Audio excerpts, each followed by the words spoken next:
अगर आपकी कोई मन्नत पूरी ना हो रही हो या फिर पूरी कोशिशों के बाद भी आपको करियर में सफलता ना मिल रही हो या जीवन में कोई परेशानी चल रही हो, कोई भी दिक्कत हो, तो परेशान होने की बजाय अब के सावन सोमवार का व्रत करके इस कथा को पूरी श्रद्धा से सुने। मान्यता है कि सावन सोमवार के दिन व्रत रखकर अगर इस कथा को सुना जाए या इसका पाठ किया जाए तो जातकों की मनचाही मुराद पूरी हो जाती है। इस बार होगा सोने पर सुहागा, क्योंकि इस बार सावन का पहला दिन ही सोमवार को शुरू हो रहा है। 22 जुलाई 2024 को सावन माह की शुरुआत और पहला सावन का सोमवार है। तो आइए सावन सोमवार की पावन कथा सुनते हैं। एक साहूकार था जो भगवान शिव का परम भक्त था। उसके पास धन धान्य किसी चीज की भी कोई कमी नहीं थी, लेकिन उसको कोई संतान नहीं थी और वह इसी कामना को लेकर रोज शिव जी के मंदिर जाकर दीपक जलाता था। उसके इस भक्ति भाव को देखकर एक दिन माता पार्वती ने शिव जी से कहा कि प्रभु, यह साहूकार आपका परम भक्त है, इसको किसी बात का कष्ट है तो आपको उसे अवश्य दूर करना चाहिए।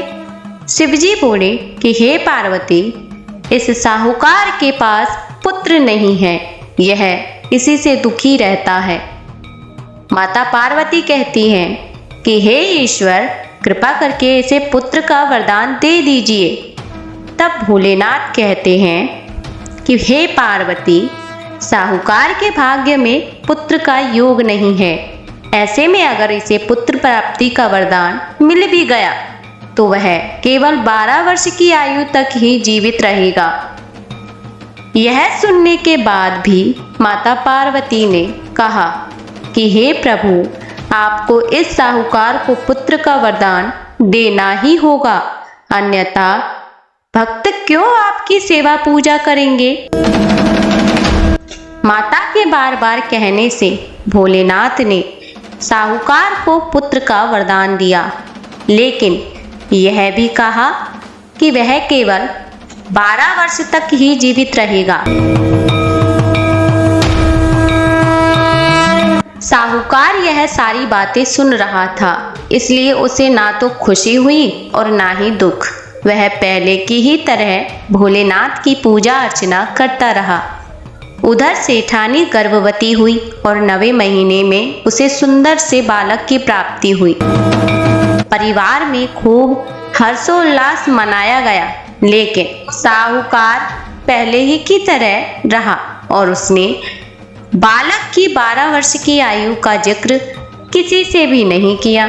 जब बालक 11 वर्ष की आयु का हुआ तो एक दिन साहूकार की सेठानी ने बालक के विवाह के लिए कहा, तो साहूकार ने कहा वह अभी बालक को पढ़ने के लिए काशी भेजेगा। इसके बाद उसने बालक के मामा जी को बुलाया और कहा कि इसे काशी पढ़ने के लिए ले जाओ और रास्ते में जिस भी जगह पर रुकना वहां यज्ञ करते और ब्राह्मणों को भोजन कराते हुए आगे बढ़ना। उन्होंने भी इसी तरह करते हुए आगे जा रहे थे कि रास्ते में एक राजकुमारी का विवाह था। जिससे उसका विवाह होना था वह एक आंख से काना था। तो उसके पिता ने जब अति सुंदर साहूकार के बेटे को देखा तो उसके मन में आया कि क्यों ना इसे ही घोड़ी पर बिठाकर शादी के सारे कार्य संपन्न करा लिए जाएं। तो उन्होंने मामा से बात की और कहा कि इसके बदले में वह धन देंगे, तो वह भी राजी हो गए। इसके बाद साहूकार का बेटा विवाह की वेदी पर बैठा और जब विवाह कार्य संपन्न हो गए तो जाने से पहले उसने राजकुमारी की चुनरी के पल्ले पर लिखा कि तेरा विवाह तो मेरे साथ हुआ, लेकिन जिस राजकुमार के साथ भेजेंगे वह तो एक आंख से काना है। इसके बाद वह अपने मामा के साथ काशी के लिए चला गया।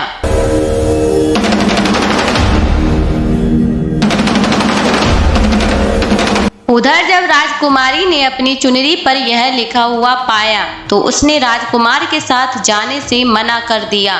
तो राजा ने भी अपनी पुत्री को बारात के साथ विदा नहीं किया। बारात वापस लौट गई। उधर मामा और भांजे काशी जी पहुंच गए थे।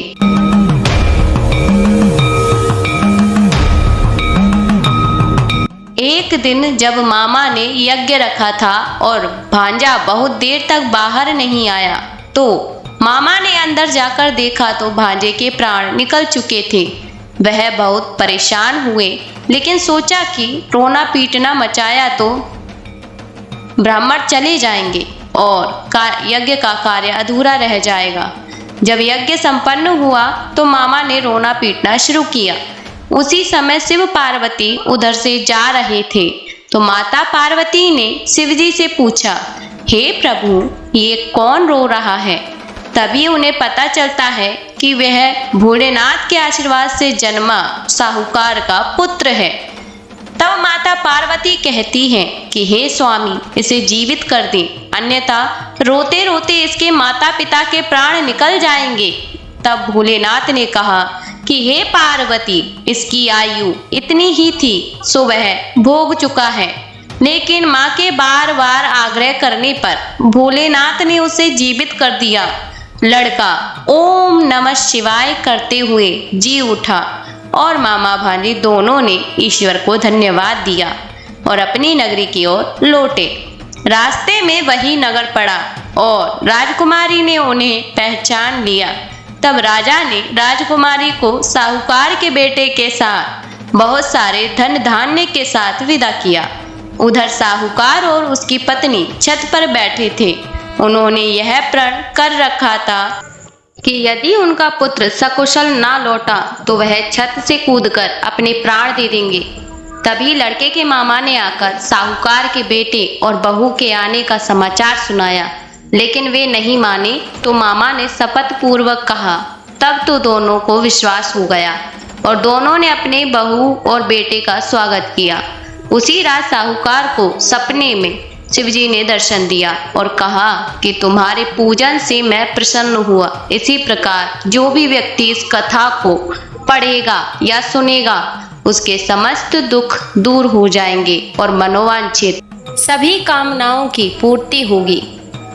ऐसे ही तीज त्योहार और व्रत कथाओं को सुनने के लिए चैनल को सब्सक्राइब करें।